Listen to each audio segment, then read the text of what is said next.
കൊല്ലം നെയ്യാറ്റിൻകരയിൽ 13 വയസ്സുകാരി ഇളച്ചൻ മർദ്ദിച്ചുവെന്ന പരാതി. സ്കൂട്ടർ ഓടിച്ച് പഠിക്കാൻ ശ്രമിച്ചവരാണ് മർദ്ദിച്ചത്. കയ്യിലും കാലിലും മർദ്ദനമേറ്റ കുട്ടി നെയ്യാറ്റിൻകര ജനറൽ ആശുപത്രിയിൽ ചികിത്സ തേടി. പ്രായപൂർത്തിയാകും മുമ്പ് ബൈക്ക് ഓടിക്കാൻ ശ്രമിച്ചത് വിലക്കുകയാണ് താൻ ചെയ്തതെന്നാണ് പ്രതിയുടെ വിശദീകരണം. പെൺകുട്ടിയുടെ മാതാപിതാക്കൾ പോലീസിനും ചൈൽഡ് ലൈനിനും പരാതി നൽകിയിരിക്കുകയാണ്. ഞായറാഴ്ച ഉച്ചയ്ക്ക് ശേഷമാണ് എൻ്റെ മകളെ ഹസ്ബൻഡിൻ്റെ അനിയൻ റോഡിലിട്ട് അടിക്കുകയും 2 വീലർ ഉപയോഗിച്ചു എന്നുള്ള കാരണം പറഞ്ഞാണ് അത് അടിച്ചിരിക്കുന്നത്.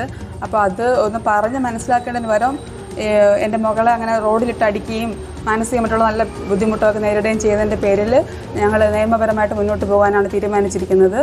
ഞാനും ചേച്ചിമാരൊക്കെ ആയിട്ട് അവധി ദിവസങ്ങളിൽ വണ്ടി ഓടിച്ച് പഠിക്കാറുണ്ടായിരുന്നു. നമ്മളെ വീടിൻ്റെ മുമ്പിലും നമ്മളങ്ങനെ ഓടിച്ചുകൊണ്ട് നിന്നപ്പോഴത്തേക്ക് ഞാൻ വണ്ടി ഓഫ് പോലും ചെയ്തിട്ടില്ലായിരുന്നു, സ്റ്റാൻഡ് ഇട്ടിട്ടില്ലായിരുന്നു. ഓടി വന്ന് കയ്യിലും കാലിലുമായിട്ട് കമ്പെടുത്ത് അടിക്കുകയാണ് ഉണ്ടായത്. ഇപ്പോഴും മാനസികമായിട്ടും ശാരീരികമായിട്ടും എനിക്ക് ആ കാര്യത്തിൽ നല്ല വിഷമമുണ്ട്. അങ്ങനെ ചൊവ്വാഴ്ച നമ്മൾ പോലീസ് സ്റ്റേഷനിൽ കംപ്ലൈൻറ്റ് കൊടുത്തു. അരുൺ സോളമൻ വിവരങ്ങളുമായി. അരുൺ, ഇപ്പോൾ പോലീസിൽ പരാതി നൽകിയിരിക്കുന്നു. എന്താണ് പോലീസ് പറയുന്നത്? നിലവിൽ സ്മൃതി, ഇക്കഴിഞ്ഞ ഞായറാഴ്ചയാണ് ഈ കേസിനാസ്പദമായ സംഭവം നടക്കുന്നത്. ഈ റോഡിൽ വെച്ച് ഈ കുട്ടിയെ മർദ്ദിച്ചു എന്നുള്ളതാണ് ആ കുടുംബത്തിനുണ്ടായിട്ടുള്ള ഒരു അപമാനിക്കുന്നതിന് തുല്യമാണെന്നുള്ളതാണ്. മാനസികമായി കുട്ടിക്ക് അതൊരു ഏറെ വിഷമമുണ്ടാക്കി എന്നുള്ളതാണ്. പക്ഷേ ഈ പ്രതി പോലീസിനോട് പറഞ്ഞിരിക്കുന്നത് 13 വയസ്സുള്ള കുട്ടിയാണ്. പ്രായപൂർത്തിയാകുന്നതിന് മുമ്പ് തന്നെ റോഡിൽ ഈ വാഹനം ഓടിച്ചതുമായി ബന്ധപ്പെട്ട് അത് വിലക്കുക മാത്രമാണ് ചെയ്തത്, താൻ തല്ലിയിട്ടില്ല എന്നുള്ളതാണ്. പക്ഷേ കുട്ടിയുടെ ഈ കൈകാലുകൾ നോക്കുമ്പോൾ തന്നെ നമുക്കറിയാം ഈ കമ്പ് ഉപയോഗിച്ച് ഈ കുട്ടിയെ തല്ലിയിട്ടുണ്ട്.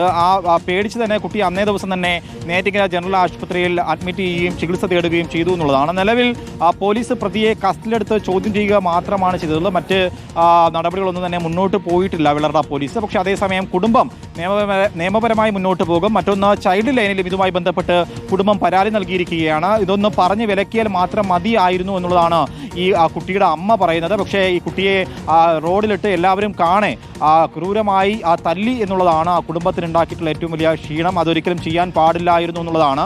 സ്വാഭാവികമായും അവധി ദിവസങ്ങളിൽ ഈ സമീപത്തെ പെൺകുട്ടികൾ എല്ലാവരും ചേർന്ന് തന്നെ സ്കൂട്ടർ ഓടിച്ച് പഠിക്കുന്നത് പതിവാണ്. അതാണ് തൻ്റെ മകളും ചെയ്തതെന്നുള്ളതാണ് ആ അമ്മ ഇപ്പോൾ പറഞ്ഞിരിക്കുന്നത്. സ്മൃതി, ശരി. അരുൺ സോളമനാണ് വിവരങ്ങൾ നൽകിയത്.